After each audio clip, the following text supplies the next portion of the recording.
Hello, good morning dear student, welcome to Anand classes. आज हम लोग पढ़ेंगे बहुत ही ज़्यादा इम्पोर्टेंट टॉपिक एपी। एपी बोले तो अर्थमेटिक प्रोग्रेशन। तो अर्थमेटिक प्रोग्रेशन क्या होता है, इसका डेफिनेशन तो हम बाद में देखेंगे, लेकिन सबसे पहले हम देखेंगे कि एपी का वर्क क्या है, ये कैसे क्या कर रहा है। और बहुत ज़्यादा इम्पोर्टेंट चैप्टर है फॉर क्लास 10।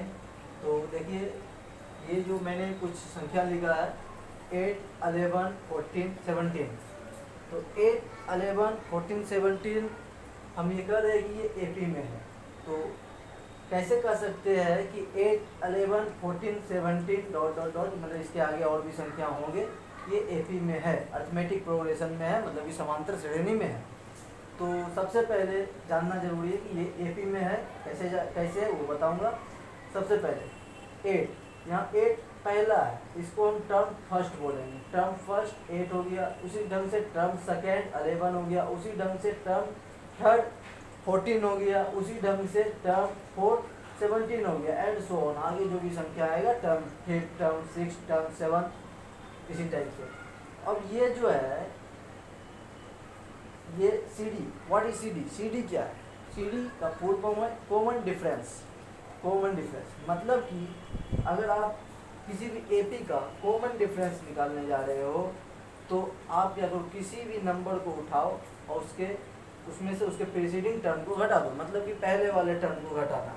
जैसे कि हमने यहाँ किया C D, T2 minus T1, T2 बोले तो term second minus term 1, 11 minus 8, 3, T3 minus T2, T3 minus T2, 14 minus 11, 3, T4 minus T3, 17 minus 14, 3।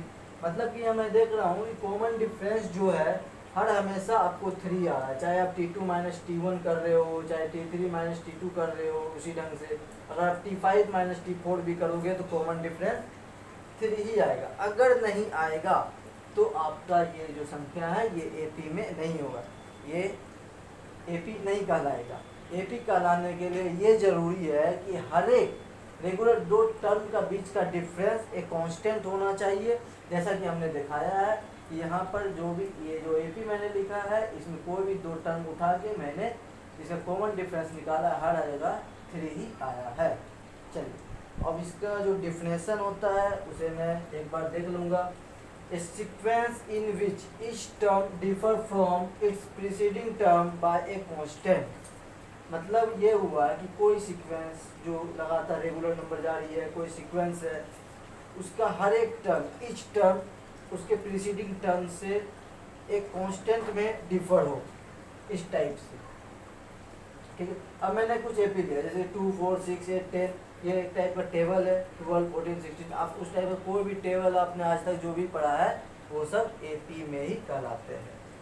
11, 6, 1, -4, -9, -1, -6, -2/3, -1/2। अब आप बोलेंगे सर ये दोनों एपी में कैसे है, ये दोनों एपी में कैसे है? चलिए, तो उसके लिए कुछ करना चाहिए, इसको मिटाया जाना चाहिए। हाँ,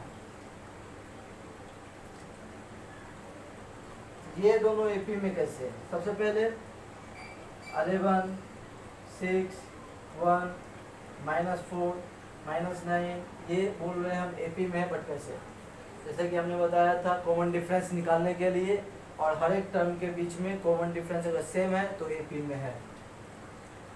T2 minus T1, second term में फर्स्ट टर्म माइनस करना है, 6 माइनस 11, ये हो गया -5। ठीक, उसी ढंग से T3 minus T2, T3 minus T2, 1 minus 6 equal to -5। उसी ढंग से -4 T4 माइनस T3, -4 -1, ये हो गया -5। उसी ढंग से आप चाहो तो T5 माइनस T4, -9 -4। ओके, तो ये हो जाता है आपको -9 +4, प्लस माइनस है भाई, तो यहाँ पर तो सिंपल ढंग से अगर प्लस माइनस है तो हमको माइनस करना, बड़ा में छोटा घटाना। 9 में 4 घटा दिए भैया 5, और 9 जो है किस साइन के साथ है, बड़ा वाला माइनस में है, तो रिजल्ट में भी माइनस। बहुत ईजी होता है। ठीक है, आप चाहो तो इसे पॉज करके वीडियो को नोट कर सकते हो। तो ये तरीका है, ये तरीका है कि कोई भी अगर हमको नंबर अगर दिया है क्वेश्चन में और वो बोलता है कि प्रूव कीजिए कि ये एपी में है या नहीं, या शो कीजिए कि ये एपी में है या नहीं है, तो उसके लिए ये मेथड बेस्ट है।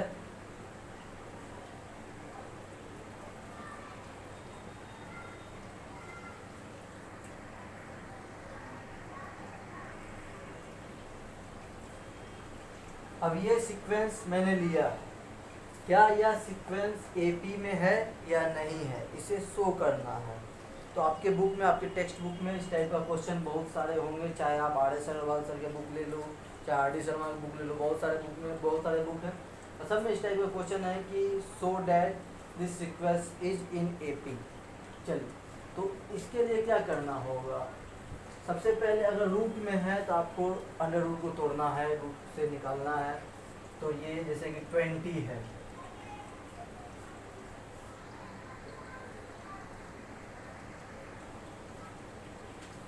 जब मैंने रूट 20 को तोड़ा तो ये हो गया है 2√5, ये हो गया 3√5, ये हो गया 4√5, ये हो गया 5√5। ठीक है, और भी बहुत सारे रूट टाइप के क्वेश्चन होंगे, तो आपको इस टाइप का, तो आप तो जानते होंगे कि कैसे हमको रूट से निकाला जाता है ना। तो चलिए, नहीं जानते हैं तो भाई हम कुछ नहीं कर सकते हैं, आपको जानना चाहिए, क्लास 10 में आप।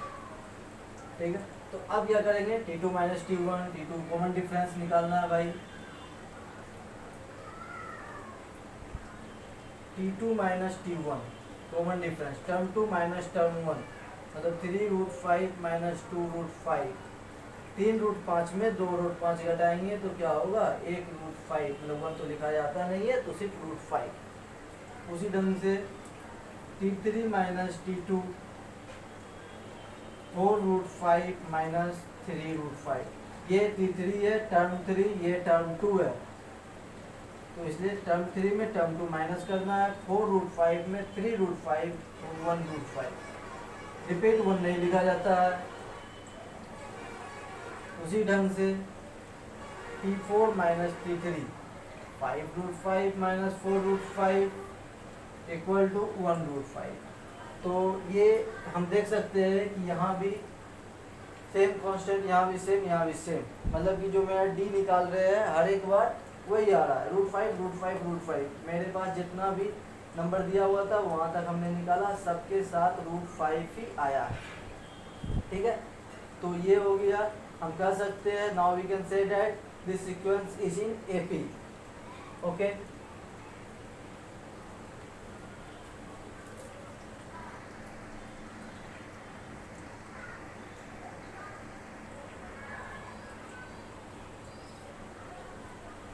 अब ये तो था इंट्रोडक्शन। अब जैसे कि इसमें और भी बहुत सारे क्वेश्चन आते हैं, जैसे कि हम ये अभी फिलहाल मिटा देते हैं। अब जैसे इसी क्वेश्चन में अगर ये बोल देता find the 20th term of an AP, अगर इस क्वेश्चन में बोलता कि इस एपी का 20वां टर्म निकालिए, अभी तक मेरे पास कितना टर्म मालूम है, 1 2 3 4, मात्र 4 टर्म मालूम है। अगर इस टाइप से करते जाएंगे तो बहुत सारा टर्म, मतलब कि बारी बारी से निकालेंगे तो बहुत ज़्यादा टाइम लग जाएगा। तो इसके लिए हमें क्या करना होता है, एक जादू करना है, मतलब इस टाइप का फॉर्मूला है ये, Tn बराबर a plus n minus 1 D.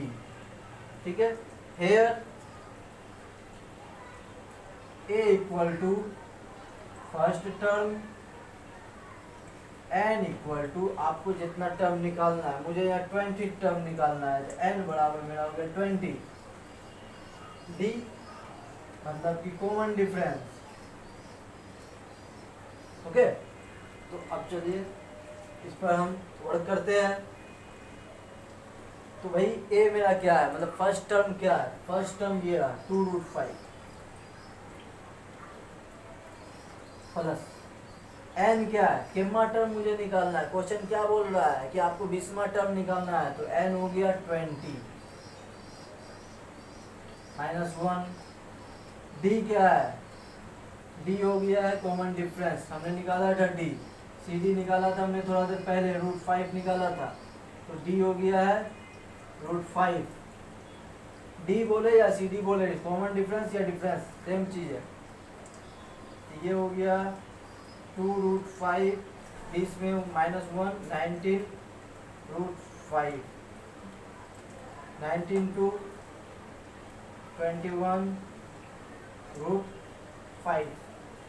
ठीक है फ्रेंड, इजीली ये निकल गया है। 21√5 मेरा 20वां टर्म होगा। बहुत ज़्यादा इजी है, इस टाइप का बहुत ज़्यादा क्वेश्चन आता है, खास करके 1 नंबर का क्वेश्चन तो बहुत ज़्यादा आता है, एग्जाम में भी आता है और आपके क्वेश्चन में, आपके बुक में बड़ा पड़ा है इस टाइप का क्वेश्चन, आप निकाल सकते हो, इजीली निकाल सकते हो।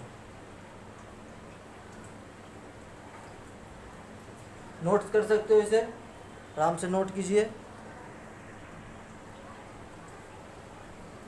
चलिए आपके लिए सेम टाइप का एक और क्वेश्चन कर देता हूँ ताकि आपको ज़्यादा प्रॉब्लम ना हो।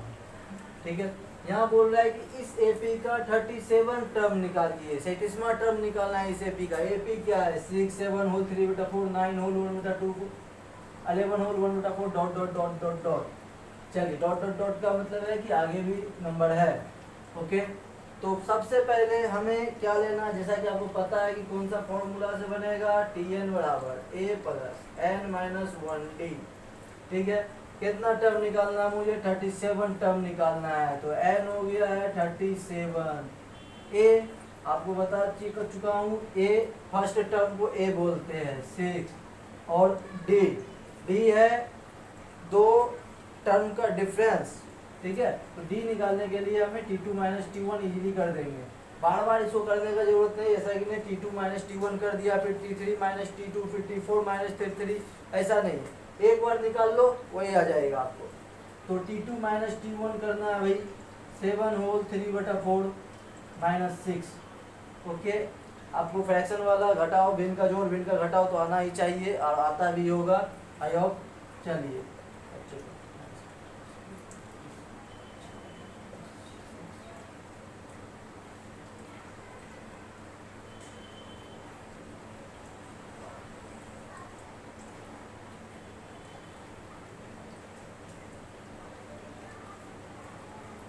ये रहा मेरा कॉमन डिफरेंस, आ गया 7/4। ठीक है, चलिए अब मैं यहाँ पर पुट करने वाला हूँ, a हो गया है 6 प्लस n कितना है 37 - 1, d कितना हो गया हमारा 7/4, 6 37 में 1 चला गया, 36 इंटू 7/4, इसमें यहाँ इंटू में भाई 4 9 जा 36, 6 प्लस 7 9 जा 63। टेबल उबल तो आता है ना भाई, हाँ टेबल उबल आता है तो बहुत बढ़िया है, नहीं तो फिर मैथ में अगर जिसको टेबल आ रहा है वो हीरो। ओके, तो हमारा जो Tn आ गया है वो आया है, क्या आया है 69। ओके, चलिए मतलब कि हमारा 37वां टर्म आ गया है 69। ठीक है, वीडियो पॉज करके आराम से इसको नोट्स कर सकते हो, मैं नेक्स्ट क्वेश्चन बताने जा रहा हूँ।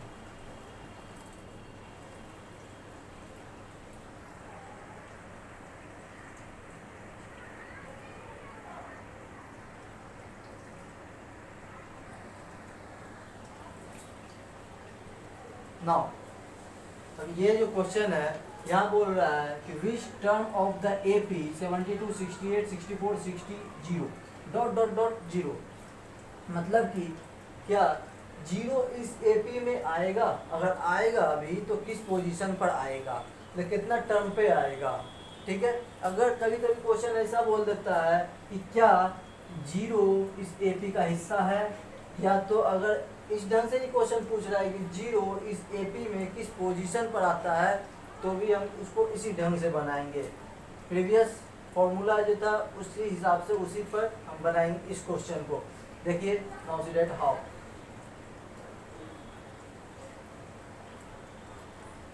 पहले जब भी कोई भी फॉर्मूला हो, कोई भी कुछ भी हो, लेकिन अगर AP में मुझे A मतलब फर्स्ट टर्म और D मतलब कि कॉमन डिफरेंस पता है तो हम एपी में बहुत कुछ कर सकते हैं, मतलब कि 90% वर्क मेरा हो गया है, मान लो ऐसा है, ठीक है। तो वही ए क्या है यहाँ पर 72, डी क्या है, डी बराबर T2 माइनस T1, मतलब कि 68 माइनस 72 इक्वल टू -4, ठीक है। ए निकल गया, डी निकल गया। अब पता करना है कि क्या जीरो इस एपी में है या नहीं है, कोई बात नहीं। टी एन बराबर ए प्लस एन माइनस 1 डी। अगर आपको पता करना है कि कोई भी संख्या उस एपी का हिस्सा है या नहीं है, आप क्या करो, उस संख्या को टी एन की जगह पर रख दो। जैसे कि हमें पता करना है कि जीरो इस एपी का हिस्सा है या नहीं है, मैं क्या करूँगा, टी एन की जगह पर जीरो पुट कर दूंगा, ओके, जीरो, ठीक है। ए के जगह पर ए 72 पुट करें, 9 एन के जगह पर कुछ नहीं पुट करना है, एन ही आपको बताएगा कि है कि नहीं है, एन -1, डी क्या है भाई मेरा -4 है, ठीक है। 0 equal to 72 plus -4 into n -4n -4 into -1 plus 4